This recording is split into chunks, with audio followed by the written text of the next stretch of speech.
La doctrina cristiana podría resumirse en estas declaraciones. Escúchenlo bien. Jesús, siendo el Hijo de Dios y habitando en los cielos, descendió hasta la tierra y vivió una vida perfecta. Aún así, fue juzgado injustamente, condenado en la cruz donde murió por nuestros pecados y fue sepultado. Resucitó al tercer día de los muertos y regresará por segunda vez para establecer un reino eterno y perfecto. Obviamente hay muchas cosas en esta declaración que tal vez están, que no mencionamos. Sin embargo, lo que hemos mencionado es lo que resume en esencia la fe cristiana. Jesús, que es Dios, que se encarnó en el vientre de María, que vivió una vida perfecta, que fue a la cruz y murió siendo castigado injustamente, que fue sepultado y que resucitó al tercer día de entre los muertos y que volverá para establecer su reino. Si tan solo omitimos uno de estos hechos, el evangelio y la fe cristiana se debilitarían. Pues bien, en la mañana de hoy nosotros nos vamos a ocupar de ver dos de estas doctrinas cardinales del cristianismo que están contenidas en este relato.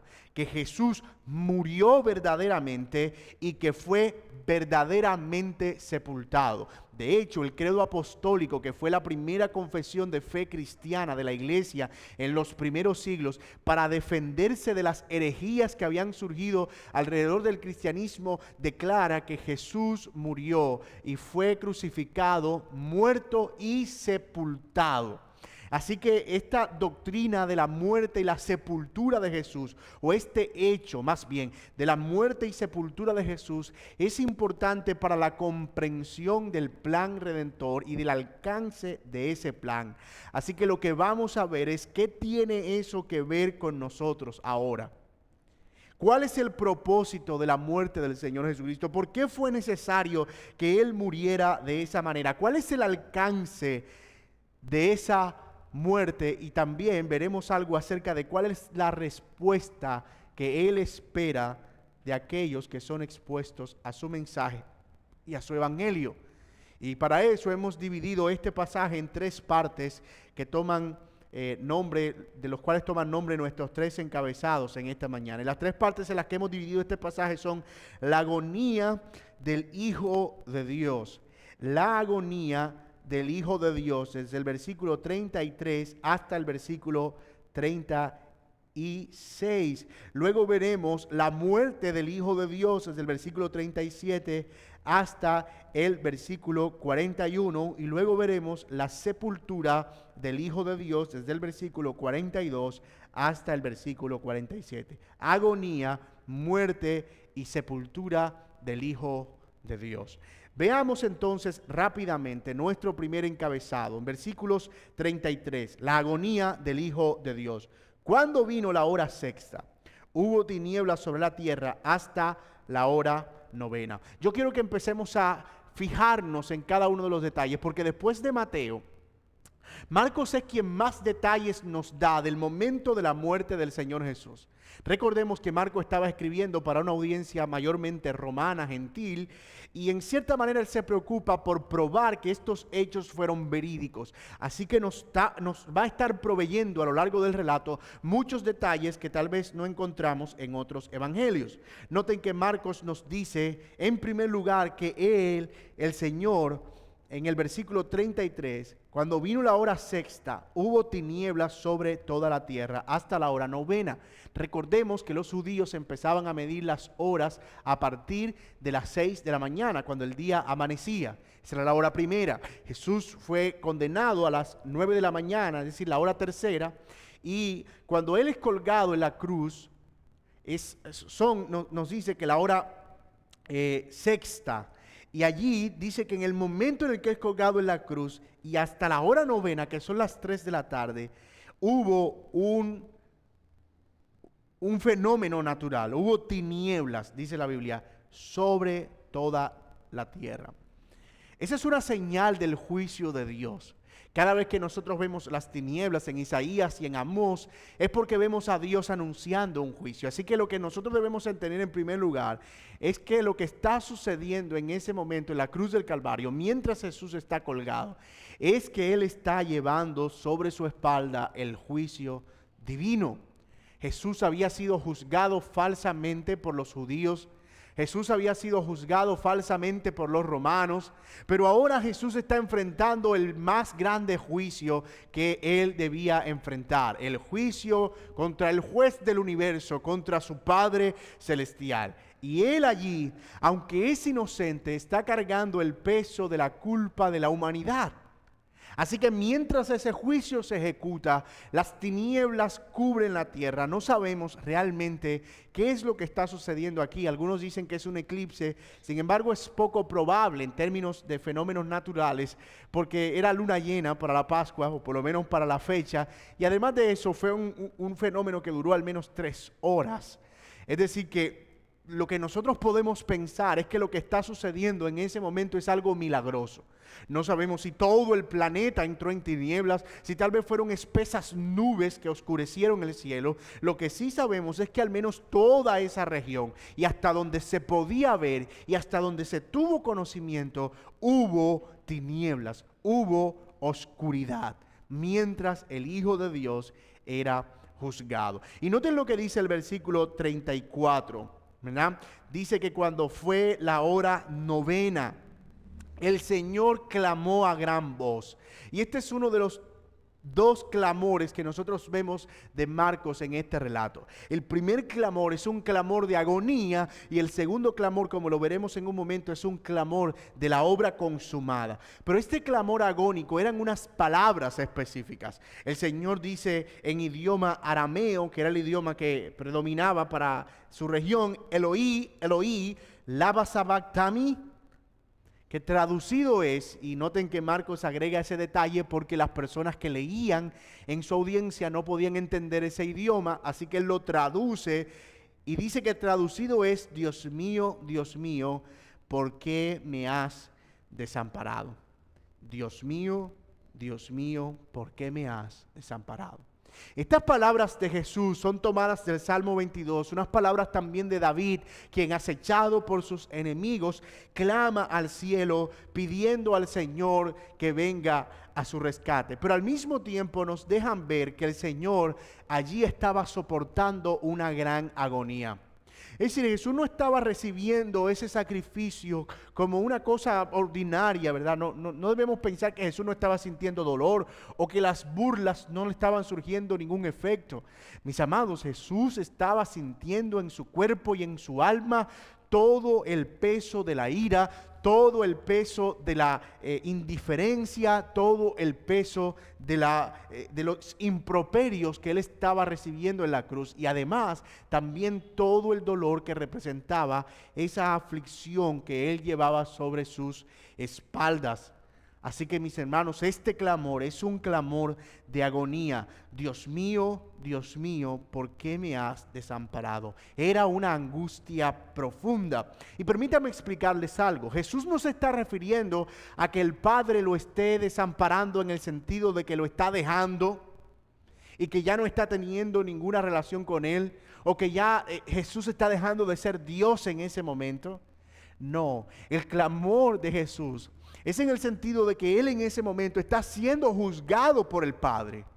Y el Padre está ejecutando un juicio sobre su Hijo. Y en ese momento hay una relación que por primera vez se ve en la historia de la Trinidad. El Hijo está siendo castigado por el Padre.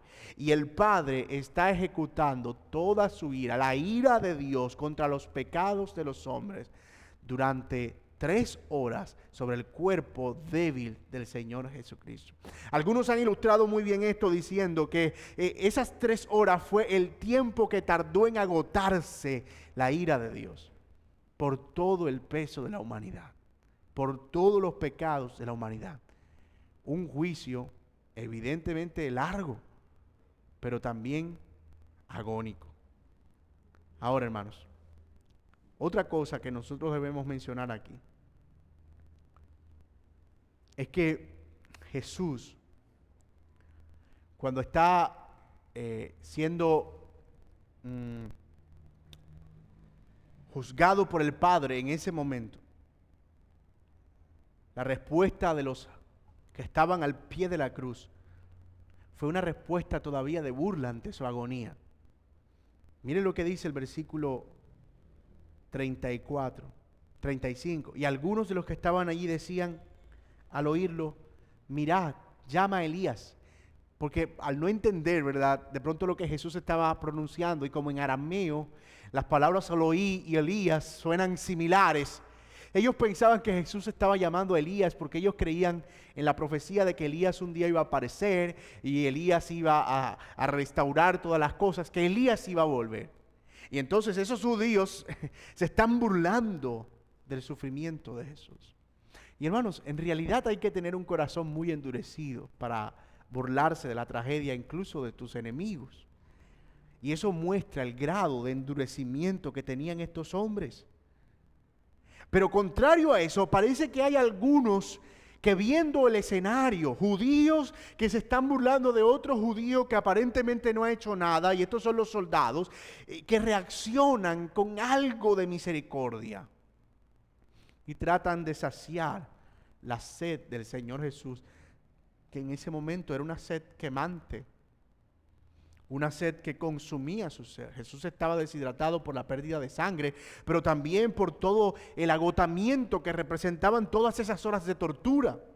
Así que un soldado intenta acercársele con una esponja mojada de vinagre que, si bien no hidrataba el cuerpo, sí daba una sensación de que estaba deshidratado. Es decir, la sensación de tener sed, de esa boca seca, era quitada por ese vinagre, por ese vino amargo.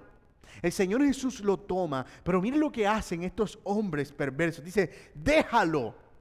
En otras palabras, no lo ayudes, no le des ni siquiera vinagre, para ver si Elías viene a bajarle. Y cuando uno lee esos pasajes, hermanos, uno puede sentir, ¿verdad?, ese odio encarnizado de estos hombres contra el Señor Jesucristo. Pero lo más tremendo es que Jesús lo está presenciando y sabe que es injusto, pero también sabe que es por la ignorancia de sus corazones. ¿Cuántas veces nosotros vemos a personas referirse al cristianismo de manera despectiva, referirse al Señor de manera despectiva, hablar con insultos?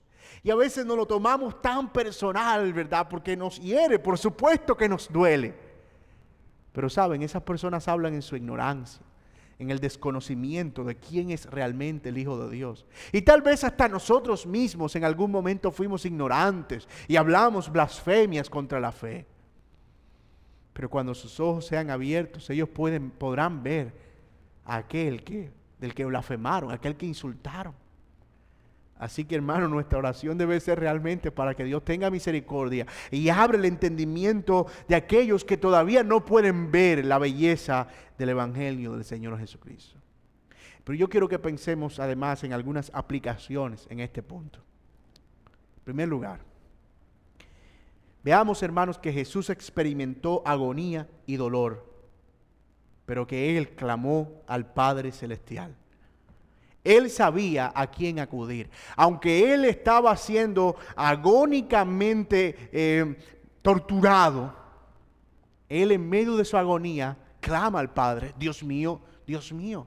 Así que no podemos interpretar este clamor de Jesús como un reclamo al Padre, sino como un clamor para que Dios sea su fortaleza, para que el Señor sea quien lo anime, para que el Señor sea quien lo sostenga hasta que toda la obra sea consumada. Jesús no le está reprochando al Padre porque Él está allí solo. Él sabía que ese era el plan.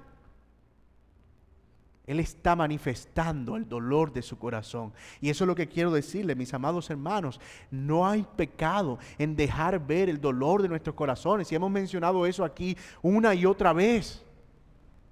No hay pecado en nosotros mostrarnos débiles y hacer ver que nuestros corazones muchas veces por ciertas circunstancias se ven abatidos y agobiados.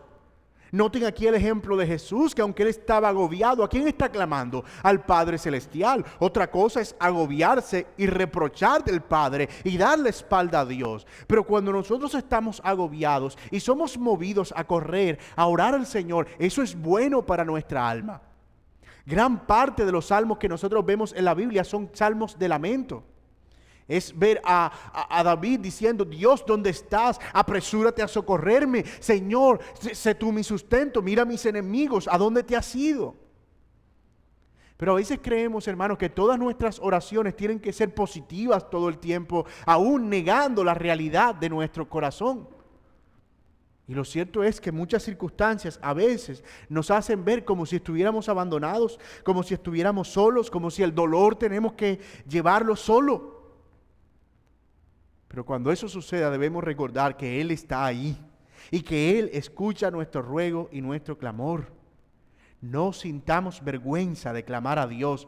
Somos débiles y necesitamos de su amparo.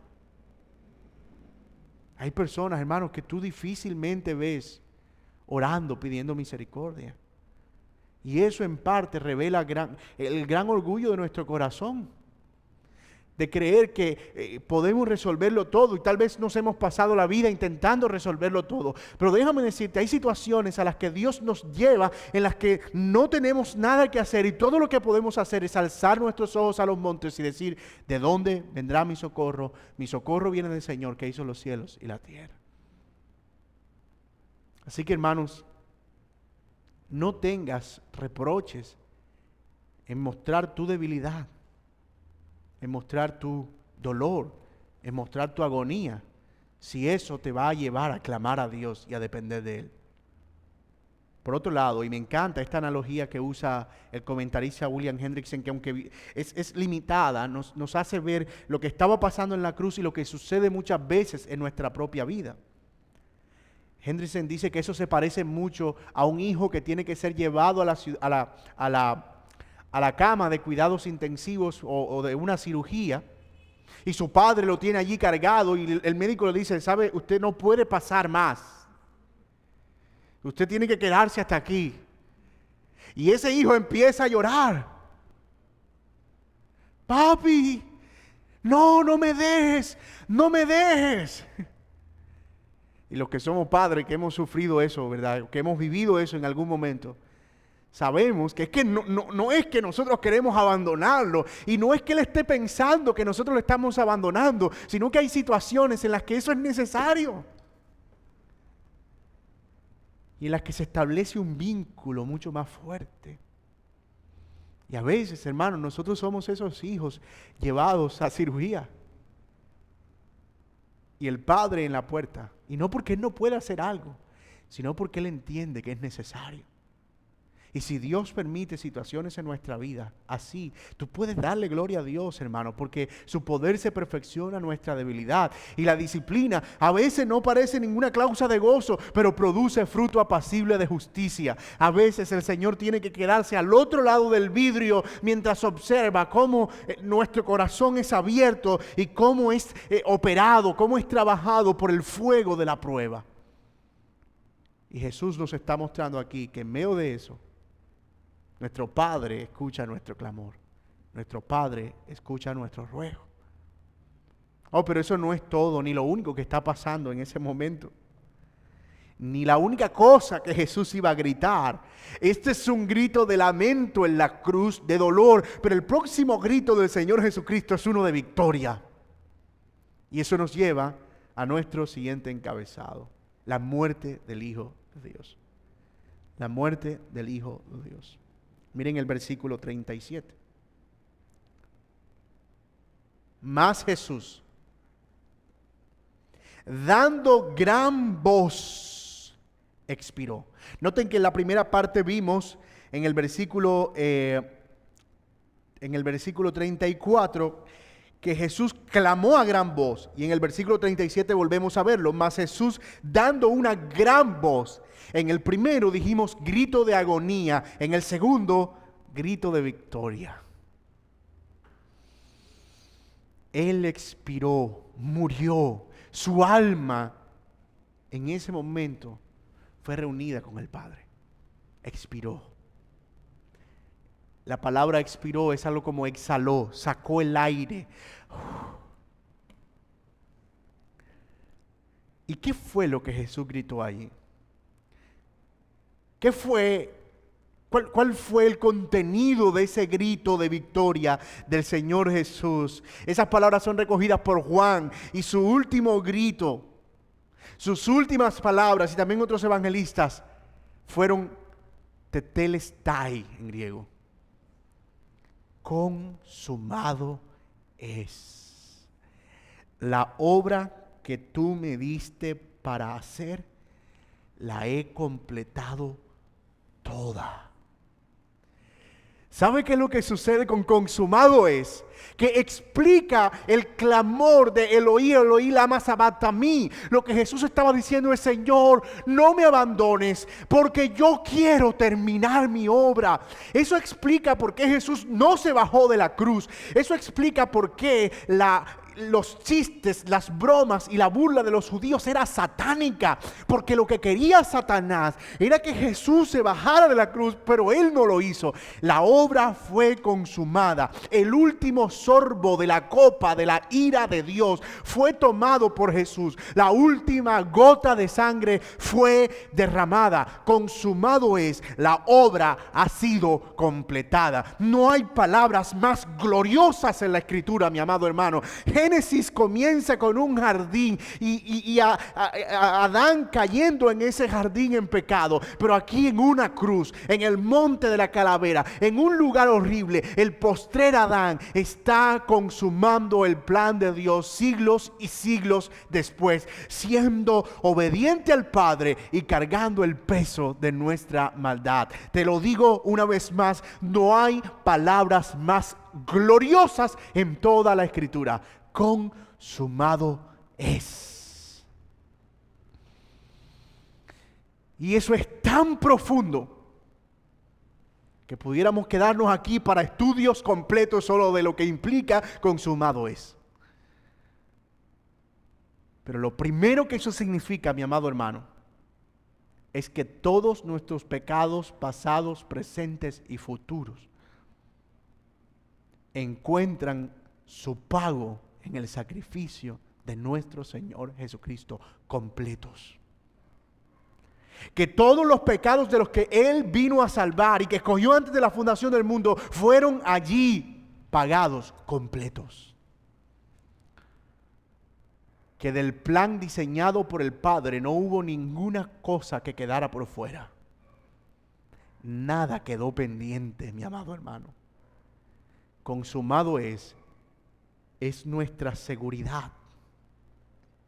Es como cuando, y yo quiero que se lo imaginen, ¿verdad? A mí me gusta recrear mucho las escenas, pero yo quiero que ustedes se imaginen un reloj, ¿verdad?, de arena. ¿Alguna vez lo han visto? Esos relojes enormes que la arena empieza a caer. Cuando Jesús fue colgado, ¡puf!, el reloj se volteó. Y durante 3 horas, ese reloj estuvo destilando arena en oscuridad. Pero llegado el momento, la última gota de arena cayó al fondo del reloj. Y cuando eso sucedió, Jesús estaba vivo para clamar que la obra había sido consumada. Consumado es fue un grito entre tal vez la única sonrisa que pudo haberse dibujado en la cruz del Calvario en el momento en el que Jesús estaba colgado. No fue un llanto de dolor. Su rostro no estaba marcado por la tristeza. Él había agotado toda la ira del Padre. Y cuando eso sucedió, otros milagros también sucedieron. Mira lo que dice el texto, que cuando eso pasó, versículo 37, el velo del templo se rasgó en dos, de arriba a abajo. Y el otro milagro, y el centurión que estaba frente a él, viendo que después de clamar había expirado así, dijo: verdaderamente este hombre era hijo de Dios. Y eso no podemos perderlo de vista. Mis amados hermanos, déjenme decirle, este pasaje, Eso como que tú coges un pedazo de hueso y está rodeado de carne. Tú dices, esto está pulpo. Este pasaje, hermano, contiene una riqueza enorme. Pero yo quiero que no perdamos de vista el contraste que Marcos sigue haciendo todavía. Que mientras los judíos se estaban burlando y rechazando a Jesús, aquí había un soldado romano, gentil, reconociendo que Jesús era el Hijo de Dios. Y eso está anticipando algo glorioso. Está anticipando algo enorme.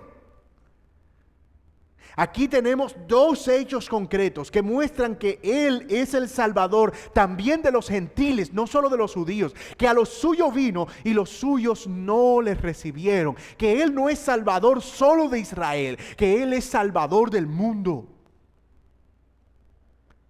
Y esto es importante para Marcos, que está escribiendo precisamente a una audiencia no judía. Y hay un detalle, pequeño detalle, que hace que este pasaje cobre todavía más relevancia en términos de lo que implica. El velo del templo se rompió justo a la hora en que los sacerdotes entraban para ofrecer el sacrificio de la tarde, a la hora 9.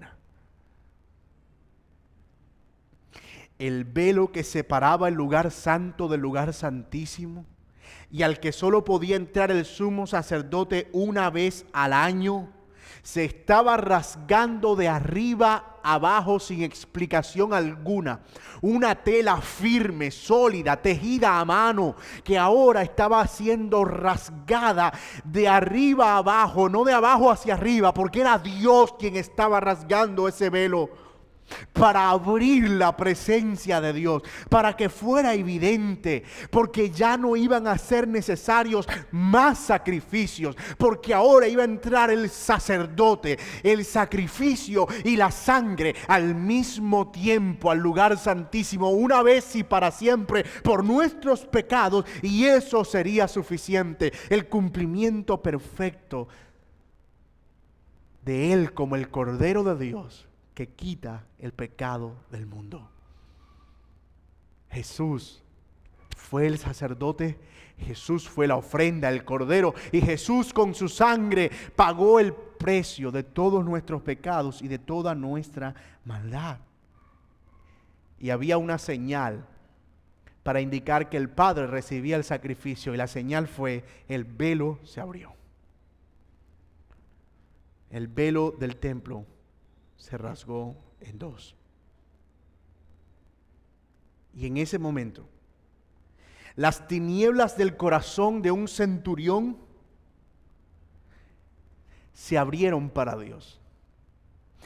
En el mismo momento en que el velo se abría, y quiero imaginármelo al mismo tiempo, el velo del corazón de un hombre gentil se estaba corriendo para ver a Cristo como los judíos todavía no podían verlo, como el Hijo de Dios. Una de las palabras o de las declaraciones más importantes en todo este evangelio. Este hombre sin duda era el Hijo de Dios. Al principio del Evangelio de Marcos, el cielo se abre y el Padre dice en el bautismo: este es mi Hijo amado en quien yo me complazco. En la mitad del Evangelio, el cielo de nuevo se abre y el Padre habla en el huerto donde el Señor está transfigurado: este es mi Hijo amado en quien yo me complazco. Pero aquí, mis amados hermanos, el cielo está cerrado y no es el Padre, es la boca de un gentil que se abre para decir: este sin duda es el Hijo de Dios. Esta declaración, Jesús es el Hijo de Dios, es cardinal en todo el Evangelio de Marcos. Todo lo que Él quiere es probar a través de testimonios que Jesucristo es sin duda alguna el Hijo de Dios. Y por eso ustedes han visto que todos los títulos de los sermones son el Hijo de Dios, porque eso es lo que Él quiere enfatizar. Y noten qué equilibrio tan perfecto tiene el Evangelio en su estructura, al mostrarnos estas tres declaraciones en momentos específicos, para mostrarnos que No solo el Padre lo testifica desde el cielo, sino que ahora los hombres podrán testificarlo en la tierra. Algunas aplicaciones aquí.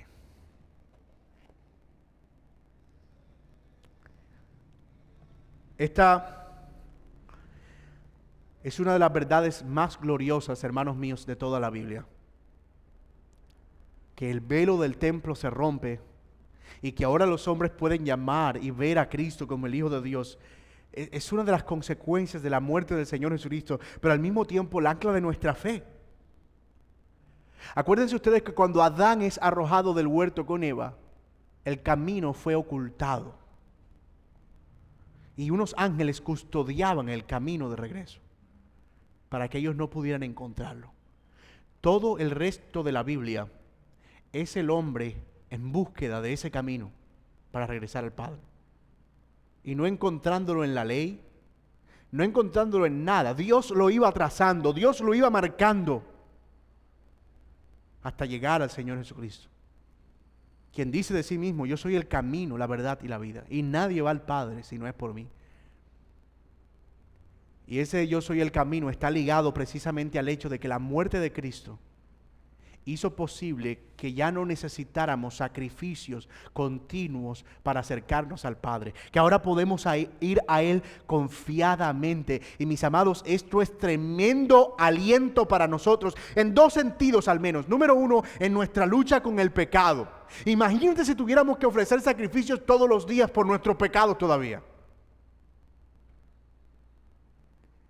Pero imagínate la incertidumbre de saber si ese sacrificio es aceptado o no.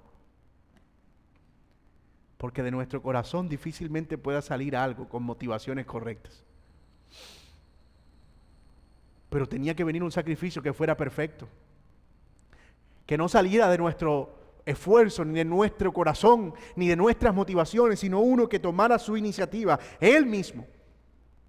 Pero hay otro sentido en el que esta verdad es alentadora, que Él abrió un camino, que el velo se rompió y que ahora podemos entrar confiadamente a la presencia de Dios, y es un aliento en nuestras oraciones. Mis amados, Dios nos oye cuando oramos, gracias a que Cristo murió en la cruz por nuestros pecados. Por eso cuando oramos decimos que oramos en el nombre de Jesús, porque es a través de Jesús que nosotros podemos entrar a la presencia de Dios a través de la oración. Algo que era impensable en el Antiguo Testamento, ahora es posible gracias al sacrificio de nuestro Señor Jesucristo. Hebreos capítulo 10 dice que ahora que el velo se rompió, podemos entrar confiadamente con acciones de gracia, purificados nuestros cuerpos con agua pura, lavados. Podemos entrar a ese lugar y disfrutar de la presencia del Señor. Nuestro Dios, el dueño de todo y el creador de todas las cosas, es un Dios cercano a nosotros gracias al sacrificio de Cristo, a su muerte en la cruz del Calvario. En el versículo 40, y no sé si ustedes pueden verlo conmigo allí, Él hace una mención especial. Pareciera como que Él está mostrando a Cristo crucificado y agónico, y a los judíos burlándose, y luego muestra a Cristo muriendo y a un soldado romano celestialmente confesándole y el velo abriéndose, pero de repente y unas mujeres estaban viéndolo. ¿Cómo así? ¿Cómo así que habían unas mujeres mirándolo de lejos? ¿Qué tiene eso que ver con lo que Marcos está desarrollando? Ojo, no lo pierdan de vista, porque este detalle es bien especial. En el versículo 40 se nos dice que habían unas mujeres que estaban viendo a Jesús de lejos. Eran María Magdalena, y da sus nombres, y también María, la madre de Jacobo, el menor, y también la madre de José, y también estaba Salomé. Por favor, no pierda de vista ese detalle, porque lo vamos a usar más adelante. Sin embargo, hay algo que quiero destacar aquí, y es que Marcos se aseguró de dejar el registro con los detalles suficientes para que no quedara duda de que Jesús sí fue crucificado verdaderamente, que sí murió verdaderamente, que sí fue sepultado verdaderamente y que sí resucitó verdaderamente. Y curiosamente, pone a mujeres como testigos de su crucifixión cuando le servían en la cruz. Pone a mujeres como testigos de su muerte cuando lo presencian con sus ojos. Pone a mujeres como testigos de su sepultura, como lo veremos en un momento. Y pone a mujeres como testigos de su resurrección. Marcos está haciendo algo aquí interesante. Él nos está mostrando un patrón. Y en ese patrón lo que podemos entender es que por lo menos hubo testigos de que todo eso ocurrió. Pero para él esos testigos son válidos a pesar de que el testimonio de las mujeres no era recibido en aquella época. Ahora veremos un poquito sobre eso, pero por ahora, como les digo, ténganlo allí, porque vamos a entrar a nuestro tercer encabezado, precisamente el Hijo de Dios sepultado. Y aquí vamos a avanzar un poquito más rápido. Dice, cuando llegó la noche, porque era la preparación, es decir, la víspera del día de reposo, José de Arimatea, miembro noble del concilio, que también esperaba el reino de Dios, vino y entró osadamente a Pilatos y pidió el cuerpo. Hay un detalle que no quiere dejar pasar por alto Marcos, y es que en ese momento Jesús muere a la hora novena, las 3 de la tarde, y ellos tenían ahora que preparar un sepelio en tiempo récord, entre las 3 y las 6 de la tarde, porque a las 6 de la tarde comenzaba el día de reposo del sábado, y no se podía hacer nada. Les iba a tocar dejar a Jesús colgado allí un día completo en el inclemente sol, probablemente en el clima cambiante de la región, y eso iba a ser terrible, además de indignante. Así que lo que hacen es activar un plan rápido. Y para eso Dios tenía a un hombre preparado, José de Arimatea, un miembro del concilio, curiosamente del concilio que había juzgado a Cristo en el Sanedrín. Y queremos pensar que José de Arimatea no participó de ese complot, porque ya él esperaba el reino y parece que estaba viendo en Jesús a alguien que cumplía las profecías del reino. Algunas otras personas sugieren que José de Arimatea en realidad creyó después de haber condenado a Cristo.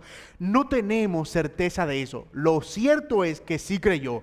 Y aquí está mostrando como testimonio de su fe que va a donde Pilato y dice osadamente, porque ellos no podían entrar así ante el corregidor romano. Y él entra y le dice, dame el cuerpo de Jesús. Entendemos que José de Arimatea tenía cierto poder económico, porque además poseía una tumba cavada en piedra que no era cualquier cosa. Dame el cuerpo de Jesús. Cuando él llega, Pilato se asombra. ¿Cómo así? ¿Ya se murió? Porque normalmente el proceso de crucifixión demoraba entre 2 y 3 días. La persona duraba colgada allí entre 2 y 3 días. Se cree que al segundo día más o menos entraban en un estado de coma hasta que finalmente morían asfixiados. Entonces Pilato se sorprende.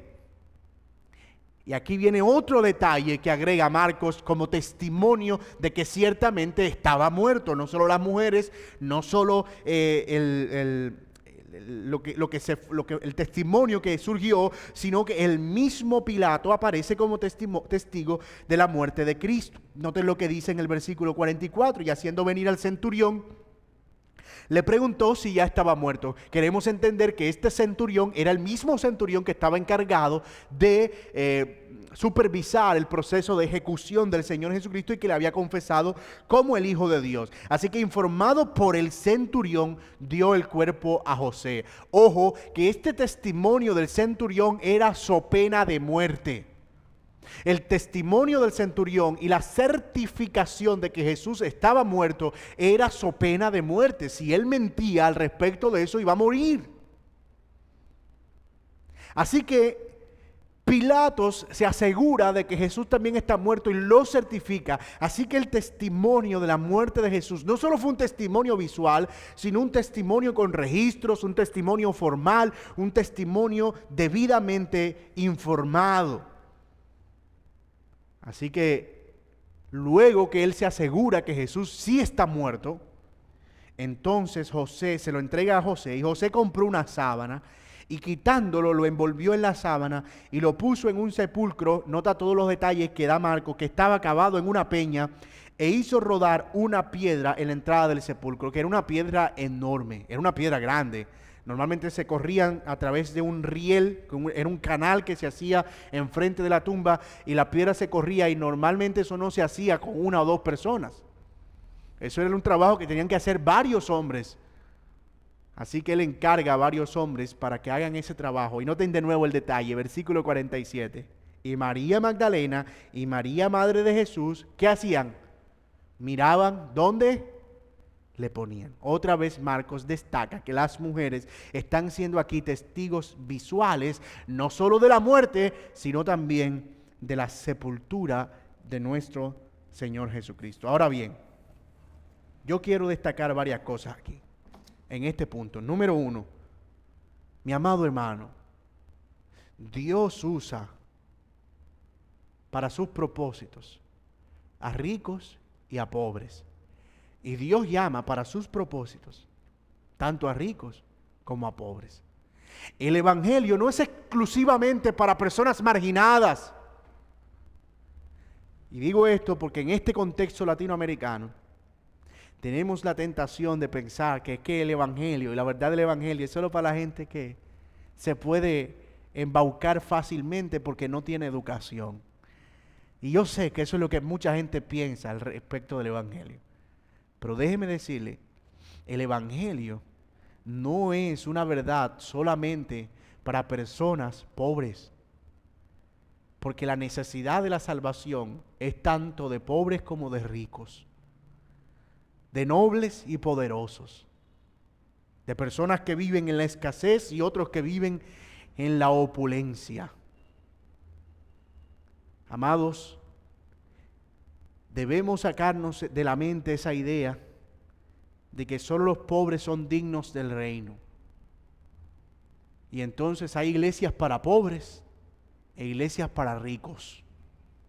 Porque los pobres y los ricos no pueden estar en el mismo lugar. Yo le voy a decir algo, eso es una mentira de Satanás. Porque el Señor también murió por los ricos de este mundo. Y saben que tal vez ellos vivan en una miseria peor que la de los pobres de este mundo. Porque ellos viven engañados y confiados en algo que un día se acabará. Así que, mi amado hermano, nosotros debemos buscar las maneras de predicar un evangelio completo a toda criatura y a todo el que lo necesite. Porque a veces creemos que es más fácil predicarle el evangelio a alguien que está debajo de nosotros que a alguien que está por encima de nosotros. Entonces al que está debajo de nosotros le decimos, mira, tú tienes que arrepentirte, busca de Dios, ¿por qué tú vives así? Pero el que está arriba, ¿cómo está, Señor respetado? ¿Cómo ha pasado usted? Porque creemos que nuestro evangelio no es digno. Pero los que no son dignos del evangelio son los ricos que confían en su propia riqueza hasta que se arrepientan de sus pecados. Así que, mi amado hermano, no nos avergoncemos de proclamar el evangelio de Jesucristo a toda criatura, a ricos y a pobres, a grandes y poderosos, a pequeños y a grandes. Pero otra cosa interesante en este último punto es que Dios usó a las mujeres como testigos, como ya se los mencioné, en una época en que su testimonio no era recibido. Un anticipo de que Dios escogería de lo vil y menospreciado para avergonzar a los sabios. Un anticipo de que el testimonio del evangelio no sería transmitido por personas poderosas o grandes o elocuentes, sino por personas comunes y corrientes como tú y como yo. Un anticipo, mis amados hermanos, de que Dios daría el evangelio a aquellos humildes de corazón para que compartieran las buenas nuevas. Y eso es una gran verdad que nosotros encontramos en este pasaje. Ahora, este testimonio de la muerte y sepultura, y especialmente de la sepultura del Señor Jesucristo, da lugar al testimonio firme de su resurrección.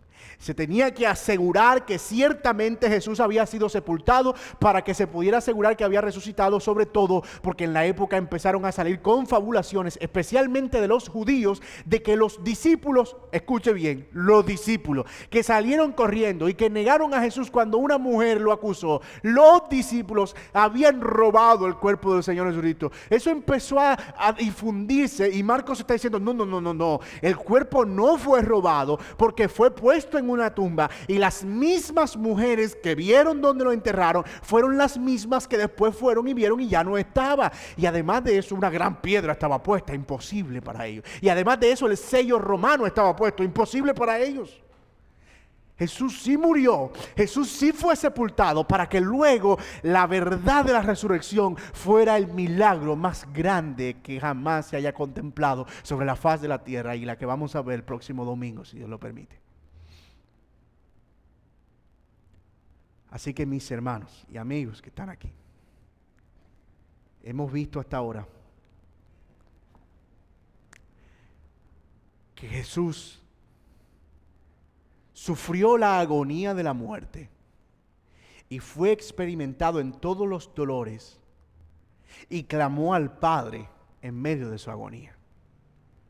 Y eso nos enseña a nosotros que experimentaremos aquí dolores y agonías, pero en todo momento podemos clamar a nuestro Padre Celestial y Él nos oye. Hemos visto que el Señor Jesucristo consumó la obra completa y el plan redentor. Todo el diseño del plan divino tuvo su cumplimiento en la hora novena del día antes de reposo en Jerusalén en el primer siglo. Allí el Señor entregó su alma. A Él no lo mataron, o en cierta manera sí, pero en otra parte Él entregó su vida. Él no se murió cuando ellos quisieron que Él se muriera. Él se murió a la hora que Él dijo que se iba a morir. Y a la hora en que Él entregó su vida para ser el Cordero de Dios que quita el pecado del mundo y que ahora es nuestro sacerdote y que sigue intercediendo por nosotros ante la presencia del Padre. Y lo tercero que hemos visto es que el Señor fue sepultado. Y fue sepultado para que quedara testimonio de que Él se levantaría al tercer día de entre los muertos. Que en su sepultura Él cumpliría también el propósito de llegar a los umbrales de la muerte para luego levantarse de allí victorioso. El propósito de la sepultura no es otro que el anticipo de la resurrección. Jesús tenía que estar enterrado para poder levantarse. Así que mis hermanos, la muerte, agonía, resurrección, y sepultura del Señor Jesucristo son una gran enseñanza para nosotros, para que mantengamos el ánimo y la esperanza, para que nos mantengamos confiados, hermanos, en que nada nos falta, que todo el plan de Dios está completo, que la obra ha sido consumada, que no necesitamos nada más que a Jesús en nuestras vidas. Que Dios nos ayude, hermanos, a vivir para la gloria de su Hijo todos los días de nuestra vida, hasta que Él venga. Oremos. Oh Padre, gracias Señor por dejarnos ver este pasaje tan maravilloso. Y qué indigno, Señor, me siento de poder pararme aquí a predicar esta verdad. Señor, gracias por morir en la cruz y por sufrir la agonía de la cruz. Pero gracias también, Señor, por salvarnos a través de esa cruz y a través de ese dolor y a través de esa muerte. Y gracias, Señor, porque no solo nos salvaste consumando la obra, sino que nos salvaste para que podamos servirte. Como estas mujeres que eran consideradas como poca cosa, Señor, en aquella época, y luego se convirtieron en testimonios de la resurrección y de tu muerte, y pudieron presenciarla con sus propios ojos. Nosotros, Señor, hemos visto ahora esta obra también completa en tu palabra, y debemos salir y correr y anunciar tu verdad. Que tú sufriste, que tú moriste, que tú fuiste sepultado, pero que también te levantaste de entre los muertos al tercer día y que ahora vives, Señor. Permite, Padre, que el entender que tú eres el Hijo de Dios, que el velo fue rasgado, que podemos entrar a la presencia del Padre. Permite que entender eso, Señor, nos ayude a tener alivio en nuestra lucha con el pecado, sabiendo que todas nuestras deudas son pagadas. Pero permite también que nos ayude a tener una vida de oración, Señor, más eficiente, sabiendo que estamos entrando a tu presencia por medio de Jesucristo. Te damos gracias por tu palabra y gracias por mis hermanos que estuvieron conectados con nosotros y a quienes pudimos llevar la palabra en esta mañana. Oramos en el nombre de Cristo Jesús. Amén.